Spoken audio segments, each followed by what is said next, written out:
Биринчи менин суроом хиджама деген эмне? Азыр эл түшүнбөй жатат да, баары чуркады ар кайсы жактаргачы. Хиджама деген эми бул эски Кытайдын элдик медицинасында бар. Орусчаны кровопускание деп коет, кыргызча кан чыгаруу дейт, баягы бузулуп калган кандарды чыгарат деп коет да. Эми ал мындай ойлоп көрсөк, илимий жөнүндө ойлосок, денеде мындай бузулуп калган кан жок да, бузулуп калган кан жок. Анан ошол канды чыгарып, желкесинен кан чыгарат.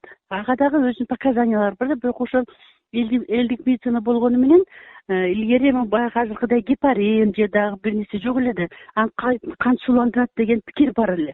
Эми бул 60-жылдары ошондой кан коюлуп кетсе ошону сууландырат, бирок андай эмес.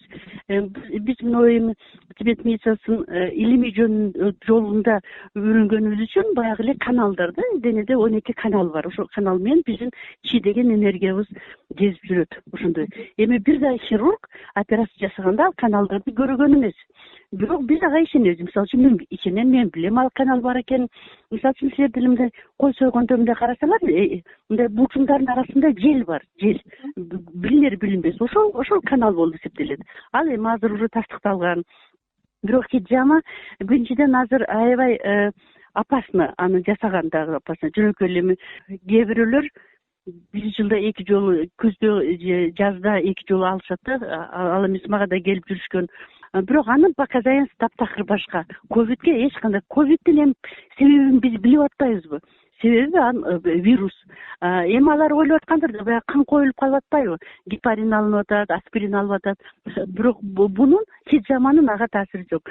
Эгерде ошо эми 12 черепно-мозговой нерв деп коебуз да, мына черептен чыккан нервдер 12 пар бар, 12 пар болгон 12 пар. Бул илимий, бул бир мындай народный медицина эмес. Ошол черепно-мозговой нервдер, лицевой нерв, мисалы үчүн глазной нерв, ошолордун моюндан чыккан жерлеринен эгерде тромб болуп калган болсо, бир гана ошондо жардам берип калышы мүмкүн. Бирок азыркы тромбдор бул нервдерде эмес, өпкөдө болуп жатпайбы? Дем алуу органдарындачы? Бул себеби башка, ошону айтып атпаймынбы? Бунун себеби башка. Себебин биз билебиз. Себеби вирус. Вирустун өзүнүн белоктору бар. Вирустун өзүнүн баягында биз айткандай эле. Анан ал вируска, ал белокторго эч кандай бул хиджаманын таасири жок да. Бир гана өзүнө зыян келтирип коюшу мүмкүн. Азыр ансыз деле абалы оор болуп турганда аны менен кандайдыр бир инфекция киргизип коюшу мүмкүн. Эч убакта хиджаман жасаганда разовый инструмент жок. Мисалы үчүн биз иглотерапия жасасак, бир адамга иглотерапия жасайбыз, ошону таштап жиберебиз. Биз азыр совет заманындагыдай автоклавка коюп аны дезинфекция жасабайбыз. Одноразовый бардык азыр. Бир жолу колдонуучу, өзүңөр билесиңер, илгери шприцти деле кайнатып автоклавды колдончубуз да. Хиджамадагы азыр алардын жасаган ошо бычагы скальпель, эми орусча скальпель туура десек туура болот. Аны булар обрабатывать этишет. Жөн эле спирт менен эле арчып коюшат. Эми кээ бирөө ушундай эле мындай Кудайдан корккон болсо автоклавка барып, бирок ар кимисинде автоклавда жок, таза автоклавда да дефицит. Ошон үчүн коркунуч бар да, башка бир ооруну жугузуп алуу коркунучу бар. Эми бүт антисептиканын эжелерин баардыгын жакшы колдонгон болсо дагы пайдасынан зыяны азыр көбүрөөк болот. Аны соматически здоровый деп коет. Физически здоровый киши барып просто для профилактики ошентип алынат да. Ошондо да биз нервдерди бошотуш үчүн. Аны медик эмес, баардык эле адистер кыла алабы? Жок, кыла албайт, жок. Аны баардык кыла албайт. Аны аябай оор, аны чыгара турган жерди билиш керек. Мисалы үчүн эгерде биз иглотерапия жасасак, 360 точка бар. 360 точка менийне сайсаң, бир точкасынан да кан чыкпайт. А эгерде өзүңөр ойлоп көрүлө, мындай эле кичинекей ийде же бир кичинекей эле бир жериңер каерге кирип кетсе, сөзсүз кан чыгат да, туурабы? Демек мен 360 точканы билемин. Кайсы жерге сайышым керек, кайсы жерден кан чыкпаш керек. Хиджама да ошондой. Ошол именно өзүнүн ошол баягы 2-3 тамыр мындай коллатераль деп коет. Бир тамырдан 3-4 тамыр айрылып кеткен жерлер бар да, ошондой нормальный анатомияда да. Алар ошондой жерлерди билиш керек. Бирок ошол убакта кана гарантия ошол жерге азыр аба кирип кетпей, баягы эмне үчүн көпчүлүк элдер мына буну айтып коеюн, операция болгондо операциядан 3-4 күндөн кийин өлүп калып атышпайбы? Ошонун 90% тромбоэмболия деп коет. Эмболия деген баягы жерден абага окшогон же бир неме кирип кетет, тамырга кетип калат, бир жер барып тыгылып калат да. Постоянно ошон үчүн операция жасатканда зажим кармайт, аны ушундай осложнениянын бирден бири ошол да. Буларда андай гарантия жок да. кести, канды чыгарды, баягы уюган кан чыгып атканда кандай адамда болсо дагы ал мындай кучкул болуп калат. Бир алар ошо банкага коет да, кесип анан ошол жерге банка коет, тилип коюп туруп, анан банка коюп коет. Кадимки эле баягы банка. Ошо банканын ичине кан толот. Анан ошону алып, ал толгуча бир где-то жарым саат, 20 мүнөттө эле кандай кан болсо деле, эң суюк кан болгон болсо деле баары ошо кучкул болуп чыгат да. Анан элдерге көрсөтөт, мына карачы, мына капкара кан болуп калган экен, ушинтип калган экен деп. Антисептика жагынан аябай коркунуч бар. Эмне деген оорулар жугушу мүмкүн? Эмне деген любой оору жугушу мүмкүн. Биринчиден торонбай эмболия болушу мүмкүн, анда сразу кетет. Бир күндөн кийин болбосо да 2-3 күндөн кийин, Кудай сактасын. Любой бактерия, любой алардын обработкасына ким мындай гарантия бере алат? Кепилдик бере албайт эч ким. Сен аны билбейсиң. Айтып атпайбы? Аларда азыркы убакка чейин разовый инструмент жок.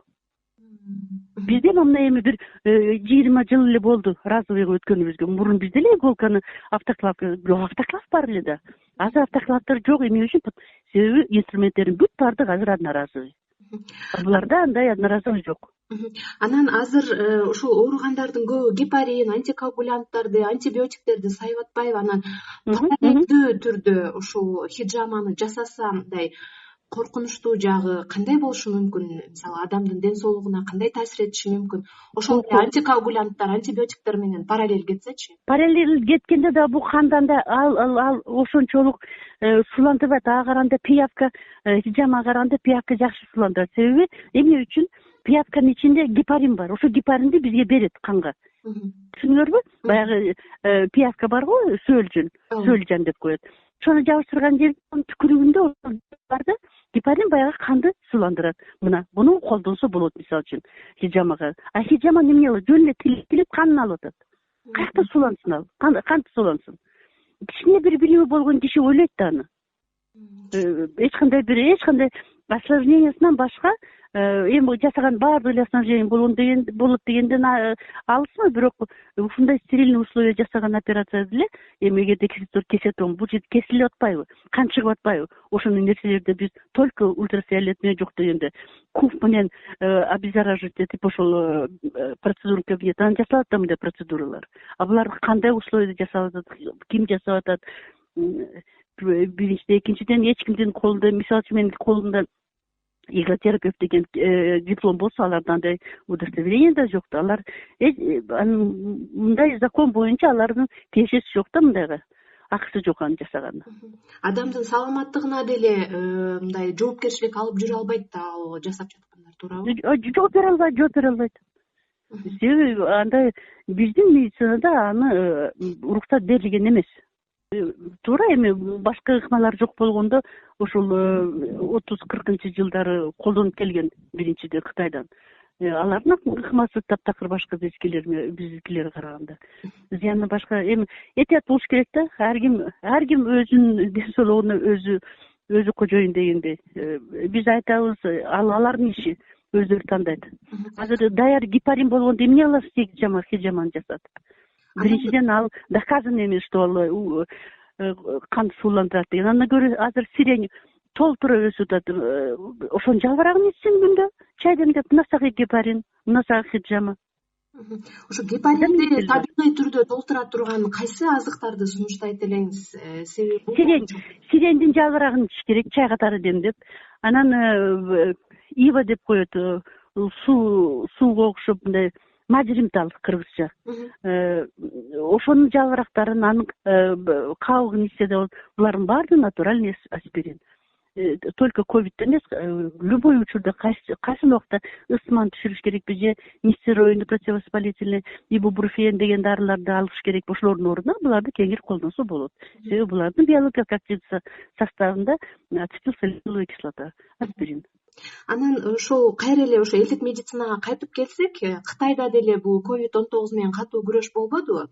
Анан сиз байкай алдыңызбы, ошол Кытайда элдик медицина аябай институттары аябай жакшы өнүккөн да?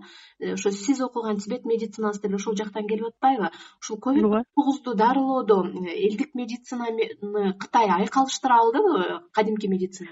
айкалыштырдыга болгондо баягы эле гармала деп коет, адырашман бизде, адырашман. Биз аны ошол биз окуп жүргөн убакта ал жактан мен окуп келип туруп анан бул жака келгенде Нуралиева фамилиясы Нуралиева өзү фармаколог качып болуп кетти. Ошол экөөбүз ушуларды кытайлар ушуну колдонот экен, ушундай бир инфекция болгондо эмнеси бар экен деп изилдеп көрсөк, бунун составында гармин бар экен. Ошол анан кийин ошол адырашманы биз Ленинградка алып барып туруп тастап келгенбиз. Гармин деген препарат чыгарганбыз. Мына ошону айкалыштым мисалы үчүн. Ошол эле эсеренди, ошол эле карандес деп коет, ошонун тамырын сөзсүз ал жакта европейский медицина менен өздөрүнүн медицинасын айкалыштырбай койбойт да. Бирок булар баардыгы илимий жөнүндө тастыкталган да.